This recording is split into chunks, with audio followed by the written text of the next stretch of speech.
Good morning and welcome into another edition of the OKPREPS Roundup powered by Excel Therapy. I'm your host, Michael Knight. We talk high school football each and every Saturday morning right here on OKPREPS.com. Week number 6 is in the books, and offense was the topic on Friday night as a lot of teams put up a lot of points. We're going to break down all the action, all the top stories from last night, even give you some ridiculous final scores that took place, especially in the smaller classes. I have an 8-man score that you're just not going to believe.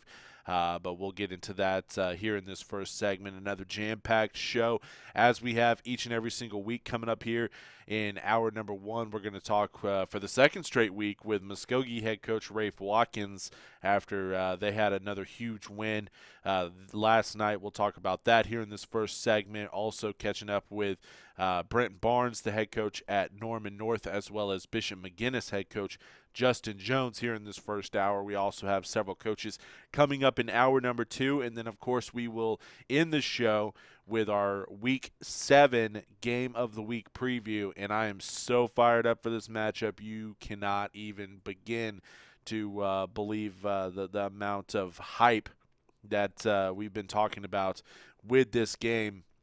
But speaking of that, we do have a Twitter poll up right now that you can go check out and vote for if you follow us on Twitter at OKPREPS TV. And it's which Week 7 game are you fired up for the most? We have 2 choices. Two of them, the 2 of them are very, very good choices. But you can only vote for one. So be sure to go to our Twitter feed at OKPREPS TV and vote for which game next week you are the most fired up for. There's some really good choices. We narrowed it down to 2 games, so there's some really good games next week. We narrowed it down to 2, and they're the big ones. They're the big games next week, so you can go and check out that poll right now on Twitter. But we begin each show with recapping all the action from the night before. Some of the top games took place on Thursday as well. We'll get into that starting right now with our Week 6 recap, and we start in 6A Division 1. And for the second straight week, and really this is starting to become a trend in 6A Division 1, a lot of blowouts, not a lot of close games. Broken Arrow Westmore was a close game last night, but Broken Arrow ended up winning. They jumped out to an early lead and just kind of coasted to a win. So there were a lot of blowouts last night, including the best game in 6A Division 1, which featured Norman North taking on Southmore. And if you'll recall, we've been talking about Norman North a couple weeks now and how they've just been stomping everybody. And so we wanted to know, okay, we're about to see a lot of points here. Southmore, they got an explosive offense. They have one of the best quarterbacks in the state in Casey Thompson. This is going to be a great matchup. Offense galore, correct? Wrong. Norman North absolutely shuts down Southmore and runs away with a big win, 63-21. Norman North with a blowout of Southmore. They rack up over 600 yards of total offense. Their quarterback, Brandon Marquardt, had another fantastic game last night. Their running game with Jay Bob, who's actually a linebacker, lining up in the Wildcat formation. He had a great game running the ball as well. So Norman North continues to just stomp everybody that they come across. Eventually, they're going to have a close game, and that close game is probably going to be next week. They're going to get the fight of their lives as they will play host to the number 2 ranked Union Redskins, who come over to the west side. They've completely bounced back from that stumble against Jinx back in week 2 or week 3. No, week 2. It was week 2. As they tripped up to Jinx over at Chapman Stadium. They've dominated their opponents ever since playing the Trojans. And they'll head over to the west side for a huge showdown between Norman North and Union. One of the top games in the state next week is that'll pit number 2 Union against number 3 Norman North. Union with a loss on the season. Norman North still hasn't lost, and they've blown everybody out. So I'm ready for this matchup already. I wish it was taking place today. That would fire me up as both teams ready to roll and ready to make their claim to be a serious contender to win, not only just contend for the state title, but to win the whole thing coming up later on in December. In 6A Division 2, you had the Muskogee Roughers winning another huge game with a win over Booker T. Washington 23-6. This was a 1 versus 2 battle, and we all wanted to know, how will the Roughers respond? How will they bounce back after their game against Bixby last week? I was there. I was in the house at the Indian Bowl. It was awesome. It was a fantastic atmosphere. The Indian Bowl was rocking. They celebrated like it was the mid-2000s when the Roughers were state championship contenders.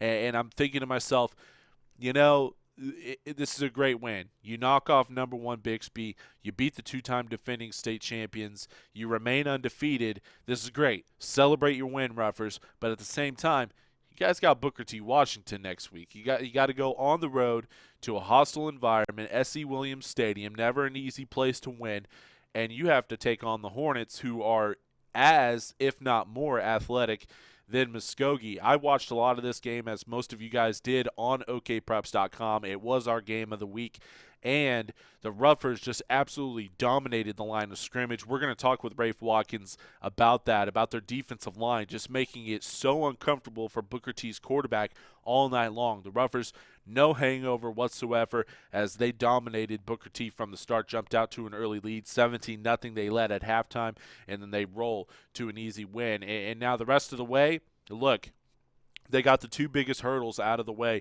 with Bixby and Booker T. Washington. Sand Springs, maybe they could cause some problems down the road. I don't see it. I think that Sand Springs isn't as strong as they were last year.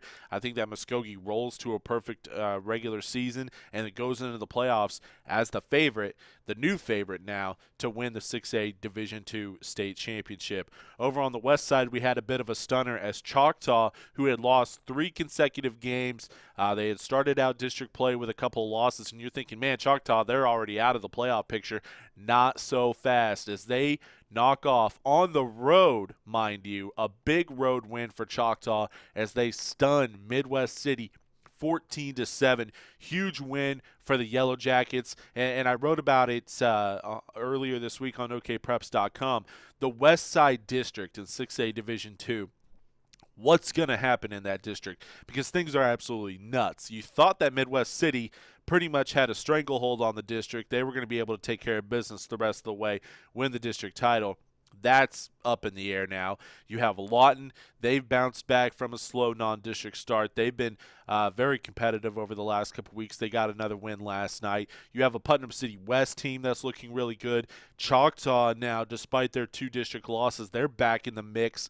If they can go on and win more ball games, they'll be in the mix for a playoff spot at the very least. So the West Side District just became very interesting with this loss.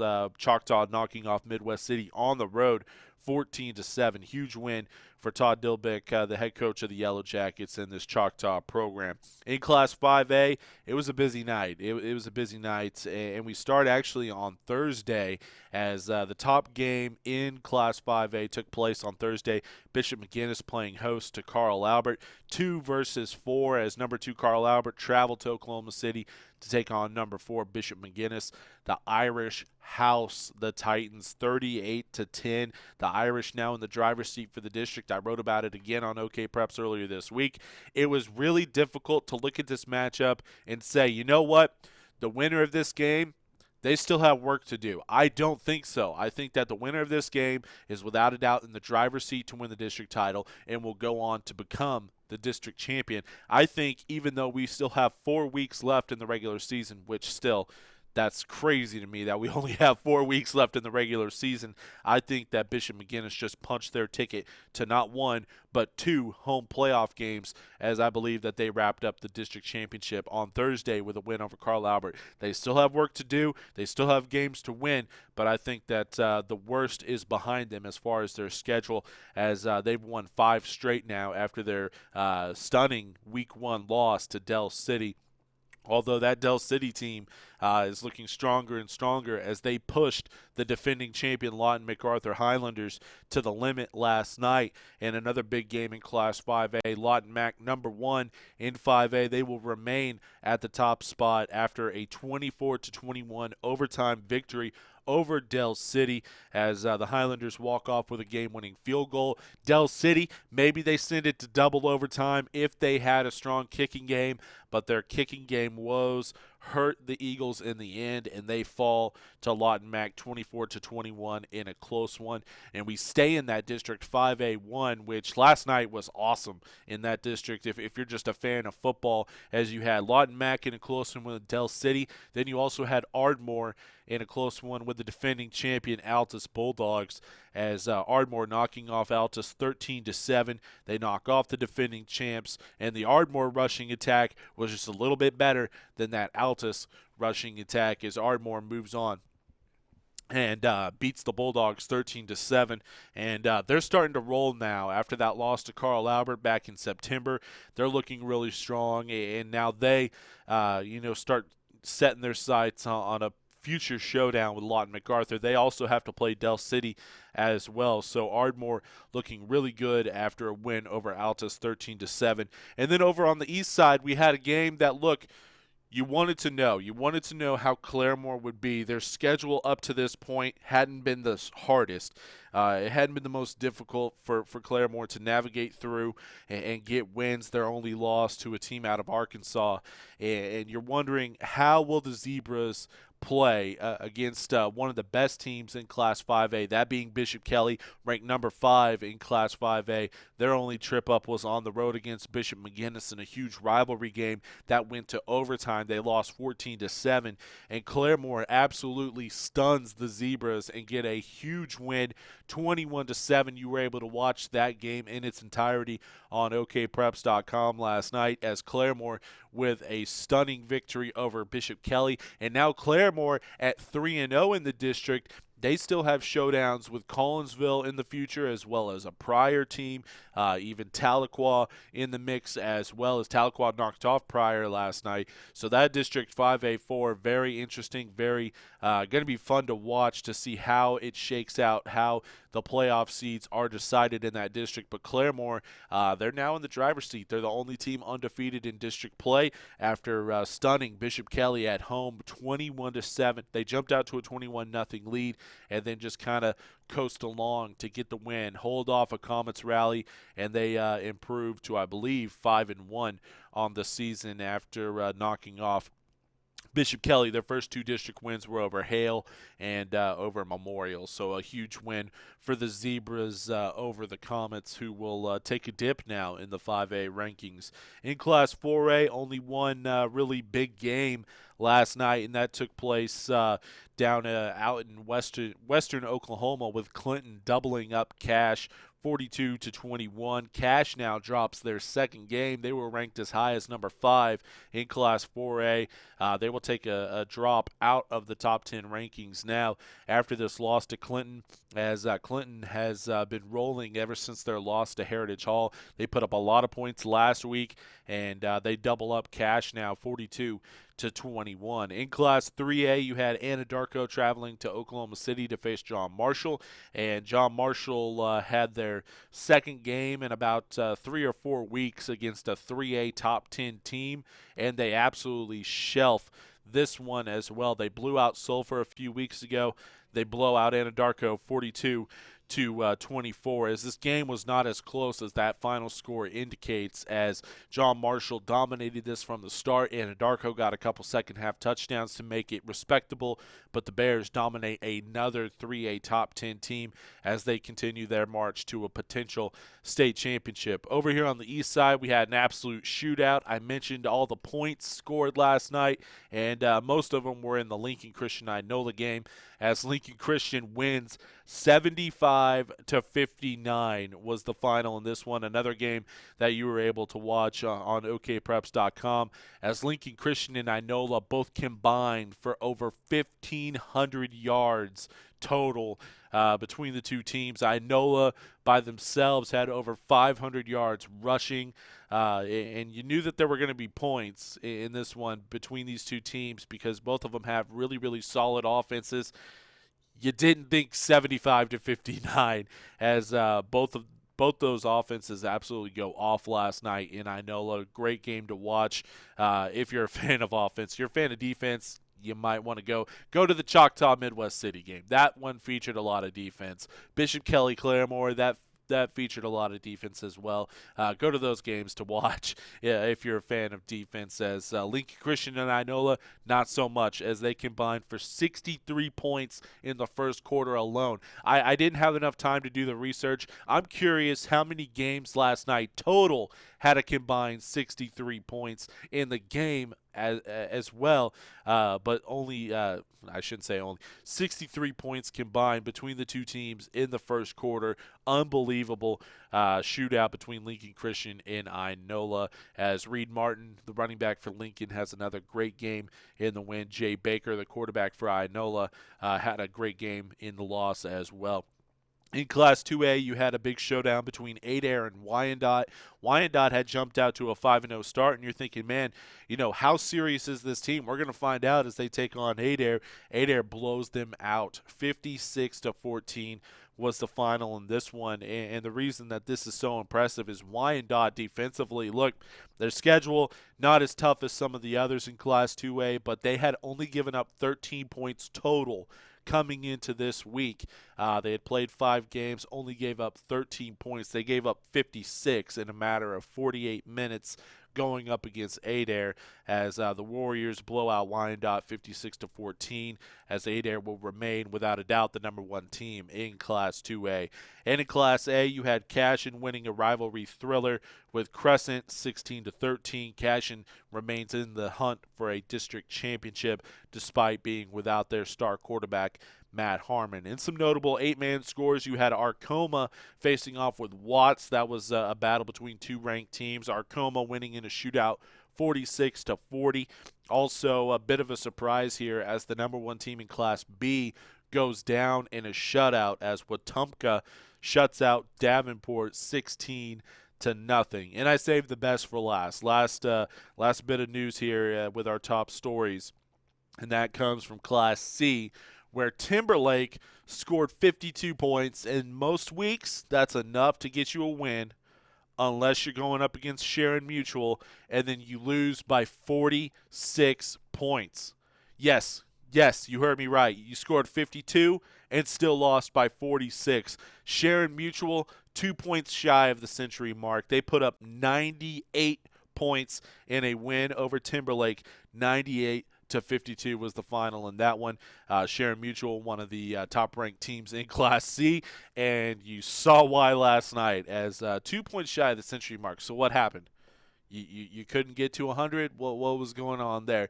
The running back had over 500 yards on the ground, by the way, so it's not like they were just throwing it around the yard. Most of that damage was done on the ground game as Sharon Mutual rolls to a huge win, 98-52, without a doubt the most points scored in a game this year so far. Can a team get over the century mark? The bar's set pretty high now by Sharon Mutual with a blowout win over Timberlake, 98-52.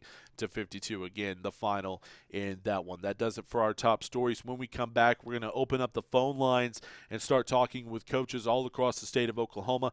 Coming up next, we're going to talk with Muskogee head coach Rafe Watkins. Where do they go from here, and what is the identity now of this rougher program after a huge win over Booker T. Washington? They had a back-to-back that was brutal. They had to host number 1 Bixby and then travel to number 2 Booker T. Washington. Now what for Muskogee as you take a look at their schedule? And me personally, I think that they're going to absolutely roll to an undefeated regular season. We'll talk to him coming up in our next segment. Also coming up here in hour number 1, we're going to talk with Bishop McGuinness head coach Justin Jones. Does he believe that the Irish have locked up the district crown and are in the driver's seat for 2 home playoff games in what's going to be a brutal 5A playoffs? We'll ask him about that coming up later on in hour number 1, as well as catching up with Norman North head coach Brent Barnes. You blew out Southmore 63-21. You amazed everybody over on the west side with what you were able to do against a very talented Southmore team.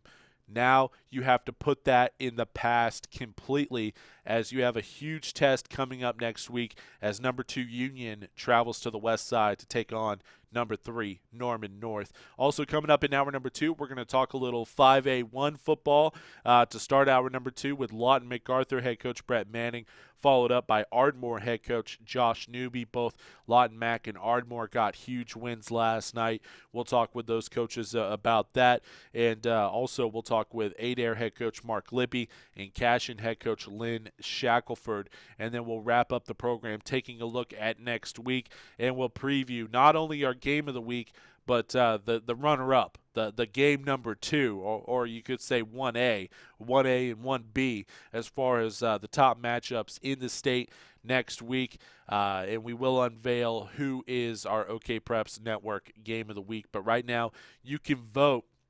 And I'm going to tell you that these are the 2 candidates for Game of the Week. You can vote on which Week 7 game you're fired up for the most right now. Go to our Twitter page at OKPrepsTV. If you haven't followed us already, you can do so, and you can vote to voice your opinion on which game for Week 7 you're fired up for the most. Is it number 2 Union at number 3 Norman North, or is it number 1 Wagner at number 2 Oologah? So far, a little over 80 votes have been casted, and 70% of the votes says that Union-Norman North matchup will be the top matchup of week number 7. We'll talk about that in hour number 2 as well. But we got to take our first time out. When we come back, Muskogee head coach Rafe Watkins will join us. I am your host, Michael Knight, and this is the OKPREPS Roundup, powered by Excel Therapy.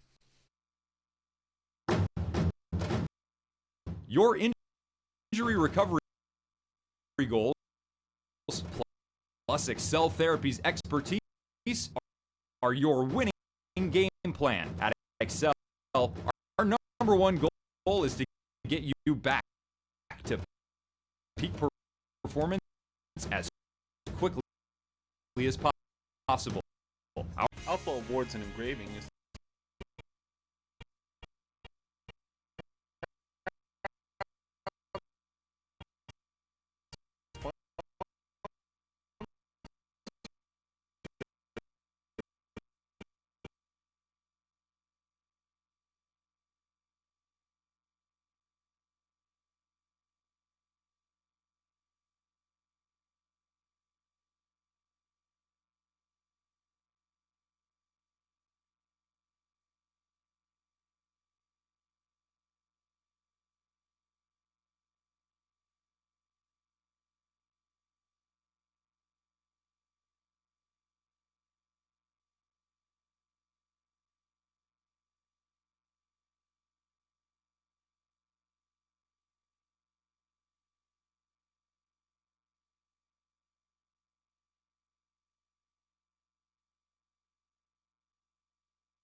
Welcome back to the OKPREPS Roundup, powered by Excel Therapy. I'm your host, Michael Knight. Sorry about the lengthy commercial timeout. Had some technical problems had to go through, but we got them all solved. Should be good to go for the rest of the program. And joining us now is the head coach of the Muskogee Ruffers, the number one ranked Muskogee Ruffers, after knocking off number one Bixby last week and then traveling to Tulsa and knocking off number two Booker T. Washington last night, 23-6.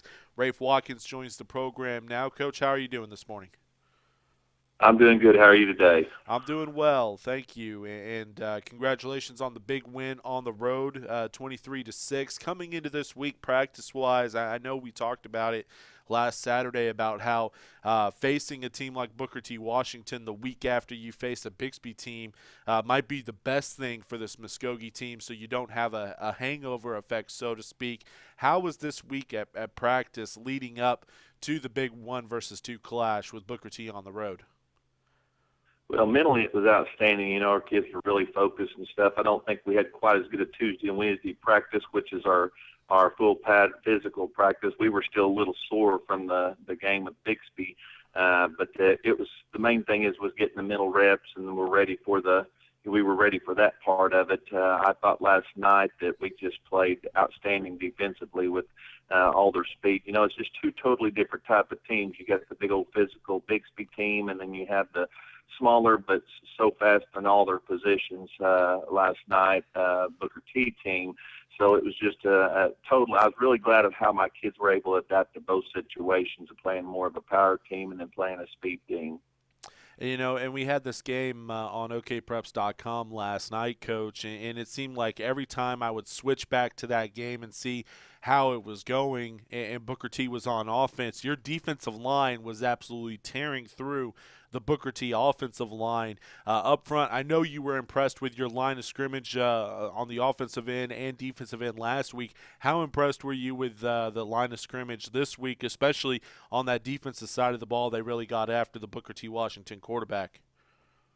They did. And our defensive ends, you know, and Keandre Davis and Michael Edwards was on their quarterback on that, which you have to do because if you give him time to throw with all the speed that they have at the wideouts and then with them putting the McWhorter kid in the backfield, it makes it extremely difficult. You can't cover all those guys for very long. So it was imperative that we got some pressure on. We don't really like to bring our linebackers a whole lot because we like to help them out with some of the passing scheme. But if our two defensive ends can continue to put pressure on it, and our two interior linemen also with Michael Buckhannon and those guys, we can get better, obviously, inside, but those two outside guys were just tremendous last night. Both of them had 2 sacks apiece. You forced 5 turnovers as a defense on a whole, and that obviously sets things up for the offense. And in a game that features 2 really athletic teams, turnovers, and not just 2 athletic teams, any game in general, you win the turnover battle, you're more than likely going to win the game, and you're able to force 5 turnovers as a defense. I'm sure as the head coach and moving forward in the rest of the regular season, you loved what you saw from your D last night. Well, we did, and you know it's an old saying that defense wins championships, and if our defense can continue to play like that, we'll have a chance.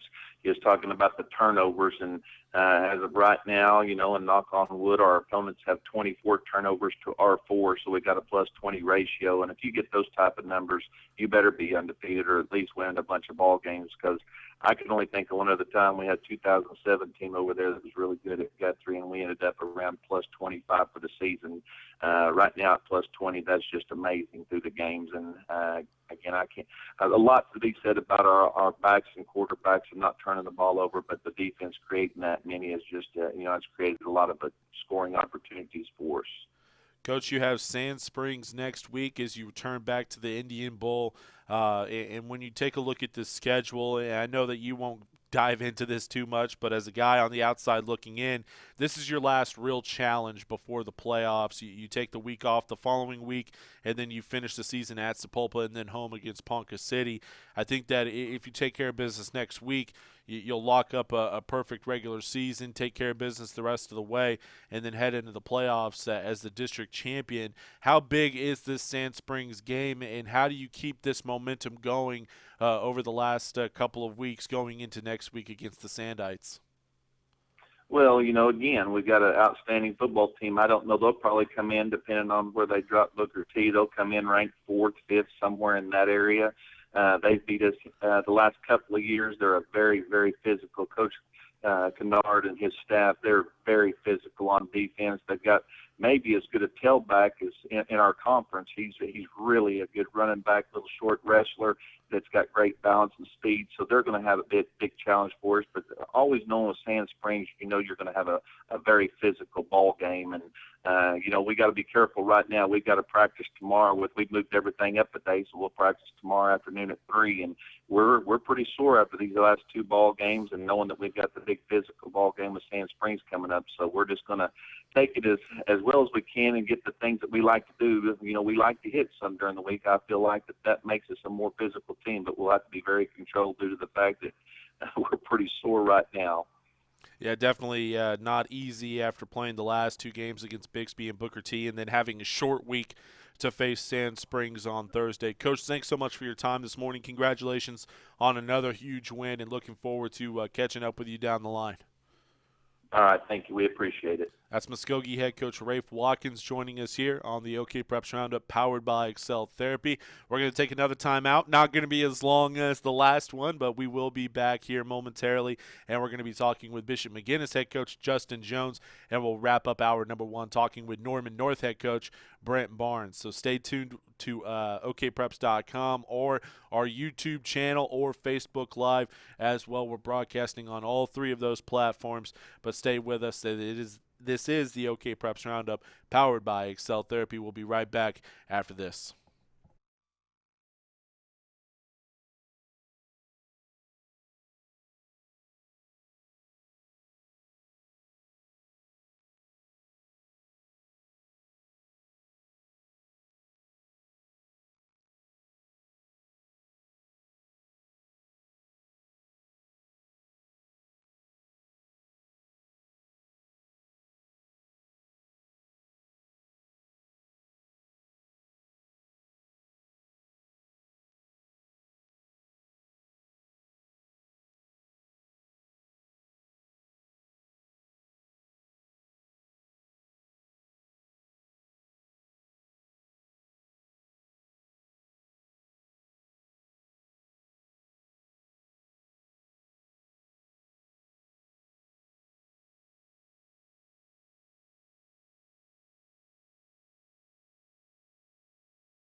All right, welcome back to the OKPREPS Roundup, powered by Excel Therapy. Thank you to those who have stuck with us over the last 30 minutes or so. We've experienced some problems that we've never experienced before. Over the last 2 months, we've been able to call multiple coaches every single week, and we've had a perfect system in place. Until that phone system crashes, and it seems that the company that we use, our phone system for the show, is experiencing problems throughout. Anybody who uses them is experiencing technical difficulties. We haven't been able to get in touch with those people, so we're going to have to end the program a little earlier than we normally do, but we aren't going to get out of here before we at least preview the next two games of the week, or the next game of the week plus the other top game in the state of Oklahoma. But first, let's talk about that second game. Before we get to our network game of the week, it is Union-Norman North as the number 2 game. Next week for week 7, as Norman North has been stomping everybody. So I'm interested to see what happens as they take on Union. Wish we could talk with Brent Barnes about this matchup, but we will have some of his thoughts later on OKPREPS.com. So I'm going to get in touch with all the coaches that we promised to have on the show, and we will have something later on the site from each coach. So stay tuned to OKPREPS.com for that. But next week, huge matchup between Norman North and Union as they host the number 2 Redskins. Norman North has absolutely stomped everybody so far. It's going to be a different story next week. Trey Brown, the Union All-American, he has returned from injury, so he'll be a threat not only on the offense but defensive side of the ball. Tulsa commit running back Shamari Brooks has had an absolutely phenomenal start to his senior season. He had a great game last week against Owasso. Huge game next week for him as he travels to Norman North. And the biggest question is the Union defense now, because Norman North has been able to put up points on everybody. So the big question is, how many points will Norman North be able to get on Union? So that's the big question coming in. Everybody's looking forward to seeing it. I'm one of those people fired up for that matchup. It's without a doubt one of the best games in the state next week, but it's not quite the game of the week. Our network game of the week for week 7 is a 4A state championship rematch featuring number 1 and number 2. Let's take a look at it now, as number 1 Wagner will travel to face off against number 2 Oologah in the OKPREPS network game of the week, as Malcolm Rodriguez and the Wagner Bulldogs will travel to Oologah to take on Brock Martin and the Oologah Mustangs in a rematch of last year and the year before's Class 4A state championship game, as the Mustangs have been dominant all year, and it's been a great start to the season for Oologah, and they've been trouncing teams all year as they come in at 6-0. Wagner comes in at 6-0 as well. Like I mentioned, they've met in the last 2 Class 4A state championship games, so this could potentially be another preview of what we'll see again in December. Oologah on the season, they've been averaging 50 points a game. They've been giving up exactly 7 points a game, so these games haven't exactly been close. For Wagner, they've averaged 47.5 points per game on offense, and they're giving up just 4.6 points per game, and that includes the last couple of weeks where they've shut out their opponents. Don't expect a shutout next week. I do expect some points scored. Last year in the regular season, Wagner won 56-30 in the regular season matchup. Then in the state championship game, Wagner won 15-14. So not a lot of points in the title game. I expect some points next week, as both offenses have been dominant so far. Both defenses have been stout as well. So who's going to bend but not break? That's going to be the biggest question next week. I will be there. If you're not able to make it in person to Oologah, you'll be able to watch this game live on OKPREPS.com. I'm really fired up for this game. It's going to be a big one. I've been looking forward to this really since the start of the year, really since Oologah beat Collinsville, and you knew that they weren't going to take a step back at all in 2016. I've been fired up for this matchup. We finally get it next Friday night, and you'll be able to watch it live on OKPREPS. So that does it for our show today. Unfortunately, because of some phone difficulties, we will not be able to go the rest of the show until 11 o'clock. We have to sign off right now. We will talk with each coach that I had promised to come on this program, so you will be able to get some thoughts from Bishop McGuinness head coach Justin Jones, Norman North head coach Brent Barnes, as well as Lawton Mac head coach Brett Manning, Ardmore head coach Josh Newby, and Adair head coach Mark Lippe, and Cashion head coach Lynn Shackelford. I apologize once again. Sometimes, these things happen, and we weren't able to navigate through it. Unfortunately, it was kind of out of our control here, so we do apologize. But we will be right back here next Saturday morning from 9 to 11. All these problems will be away, and we'll be talking high school football with you right here, and we'll have another guest list that just blows your mind, as we'll have coaches from all over the state of Oklahoma joining us to talk about their programs and their teams as we inch closer and closer to the 2016 playoffs. But that does it for us for this morning. Enjoy OU Texas later on today. Enjoy all the college football later on today, as well as your weekend. And we'll be right back here next Saturday morning from 9 to 11 on your home for high school sports, OKPREPS.com.